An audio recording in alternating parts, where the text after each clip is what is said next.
Not long ago, I had the chance to speak with Warriors head coach Steve Kerr about offense in the NBA and if there are any real differences in what each team runs. I think most of us run similar stuff, but everybody has to run their own offense based on their own personnel. You'll see differences. You'll see, I think Mike D'Antoni in Houston is pretty specific with what he's trying to accomplish each time down the floor in terms of really spreading the floor, high screen. We run kind of a hybrid offense with the spacing, but also some of the triangle principles. But that is because of our personnel. We're trying to take advantage of the number of passers we have on the roster. But we all kind of copy each other, especially ATOs. A lot of, I watch film all the time and pick up something that Brad Stevens is running or Fred Hoiberg. It's like, oh yeah, I like that. Of course, teams steal sets from each other all the time, and there are only so many ways to run a pick and roll. But what separates the highly efficient teams from the teams that struggle mightily to score each time down? With that question in mind, let's look at two clubs on the opposite ends of the spectrum. The Warriors are currently number 1 on offense, depending on which site you look at, and the Orlando Magic are 25th in our normal measurement of offensive effectiveness, offensive rating. It's worth looking at some of the NBA's advanced tracking stats to first see if there are any instant red flags, and I was surprised at the results. In terms of passes per game, the Warriors are 3rd, while the Magic rank 19th. Which makes sense since there is a bit of a correlation in the half court to more passes and higher field goal percentage. However, while the Warriors are way in front in assists per game, the Magic are ranked 13th, which isn't as far down as I would have thought. And while we all know the Warriors play at a fast pace, they're ranked 4th, and the Magic are right behind them at 7th. You would think that lots of potential assists would indicate a sound offense that is passing the ball well for good shots. And the Warriors do lead the NBA in this category. However, the Bulls, Magic, Lakers, and Nets are all in the top 8, despite very low offensive efficiency. And this speaks to lack of enough players who have lots of offensive talent. When you're passing to Klay Thompson, Kevin Durant, and Steph Curry, you'll get a lot more buckets than when you throw it to Aaron Gordon, Evan Fournier, and Nikola Vucevic. But are those three, plus Jonathan Simmons, Elfrid Payton, and Terrence Ross, really a collection of terrible, no-talent players that can't throw the ball in the ocean? Let's start out by looking at the Warriors' offense and why it's so effective. And before you say, Nick, it wouldn't matter what they run since they've got so many good players, I'll simply say that yes, they've got 3 of the top 10 offensive players in the league, but they also run terrific half-court offense that gets these guys the easiest shots possible. Let's look at one of their staples, the 21 series made famous by Mike D'Antoni in Phoenix, which was actually brought to him by Alvin Gentry when him and Doug Collins were running it in Detroit. The basic action is a pass to the wing, the point guard follows it and gets the handoff back. Of course, with Steph Curry on the floor, nailing threes out of this is common. However, you can change positions easily. This time, Curry gets the pass, hands it back off to Livingston before getting the flare screen. But watch how he cracks back to the ball off the west screen, getting another look from way downtown. 21 also allows you to dribble to the wing, reverse it to the top, and get the back screen. The cutting by McCaw forces the switch of Barea onto Kevin Durant, and Mouse in the House isn't even accurate enough for the advantage this gives KD as he rises up from 15 feet for the wide open bucket.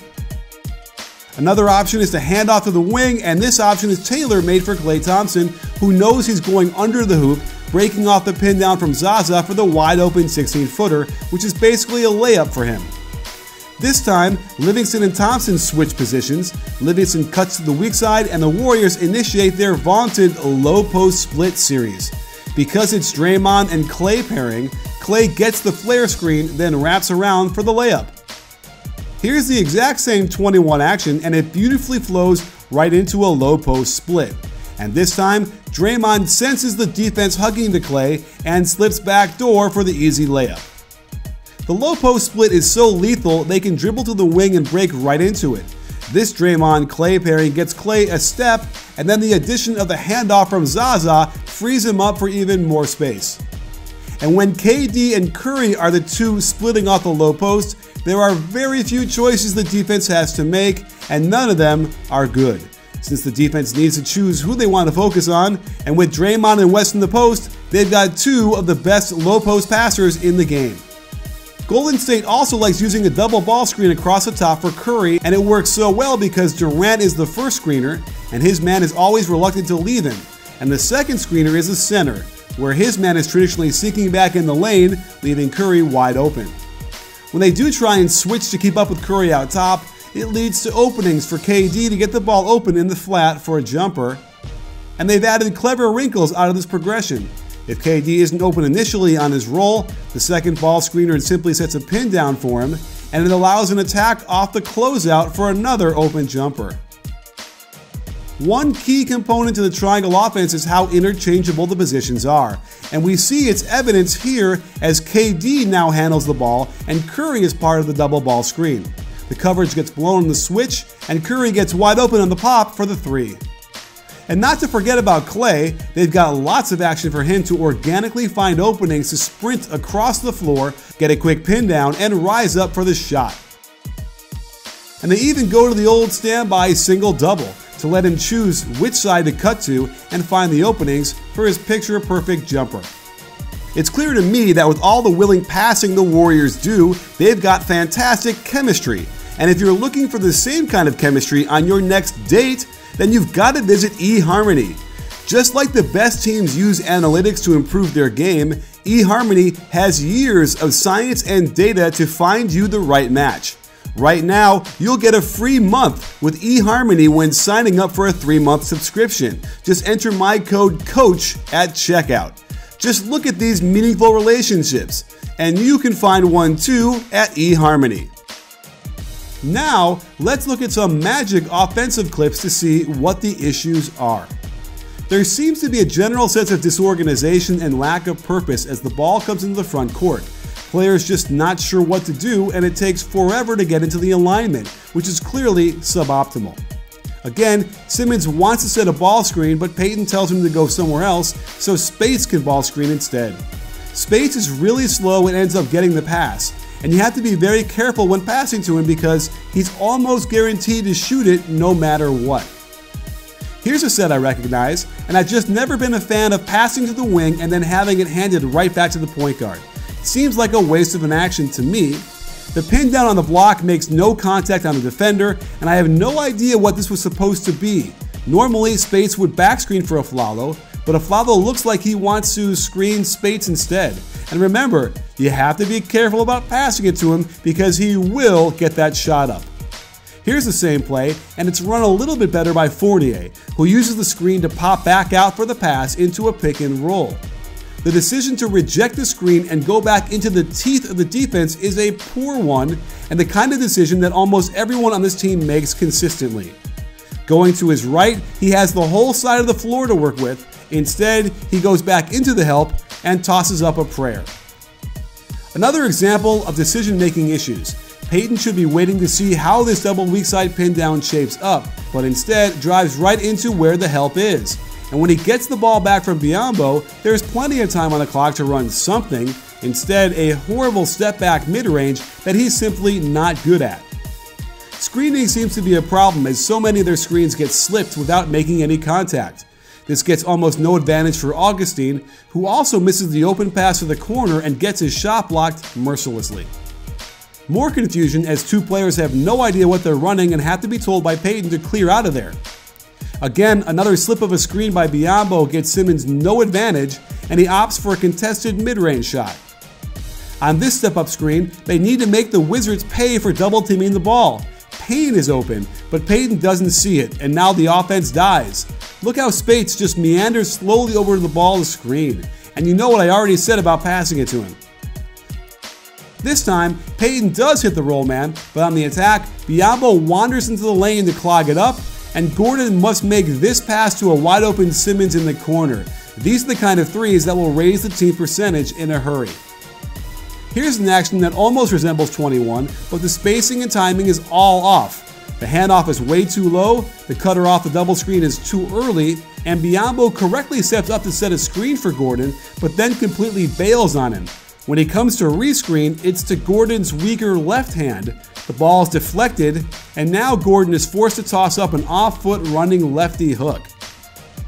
In case you're wondering if it even matters what teams run and how they run it, I'll offer up the Atlanta Hawks as a model. They've won the fewest games in the league this year, but have the 15th ranked offense, with talent that surely isn't any better than Orlando. Let's look at what they're doing to overcome any talent deficiencies with team offense. Here is an Iverson cut by Schroeder while getting a double screen, getting him way ahead of his man. Schroeder can now attack on the catch right into a pick and roll until he finds the wide open 15-footer. Another progression of the Iverson cut series. The first screener steps up to screen the ball, Bellinelli collapses the defense and finds an open shooter spotting up from behind the arc. Yet another progression where we get the first Iverson cut, then the second screener cuts off the first screener, and notice how the offense never lets up. There's a constant sense of attack and motion around the floor until they bring the center out just enough to drop it off to his man for the crowd-pleasing dunk. Here's that pass and handbag action I'm not ecstatic about, but I love how Bellinelli runs to the weak side only to break right back over the screen, get the ball and collapse the defense, and then it's all about the spacing and choosing the right pass. Here's a similar crackback action. Watch Bellinelli as the Iverson cuts across two screens, then breaks back around the screen into a dribble handoff. His man is way too far off of him, and it's an easy jumper. And lastly, I really like this pinch post action. Keep your eye on Schroeder as he cuts through. He sets a flex screen from the opposite block, Bazemore gets the handoff and looks specifically for the baseline cutter, who is so open he can bobble the ball and still lay it in. So there you have it, sports fans. It's clear to me that having great offensive players is nice, but the Warriors have used that as a valid reason to run even more team-centric offensive actions. The Hawks have shown us that a sound offensive system can elevate your scoring above the expected, while the Magic have demonstrated what it looks like when you're disorganized, ignore the little details, and have a pattern of bad decision making. It should be vitally clear now that the NBA certainly isn't to roll the ball out and let them play league. Sports fans, to see more of our great NBA content and analysis, make sure to hit the subscribe button, but also click the bell and adjust your settings so you can get an alert the second our videos drop, because trust me, you're going to want them hot and fresh. You in?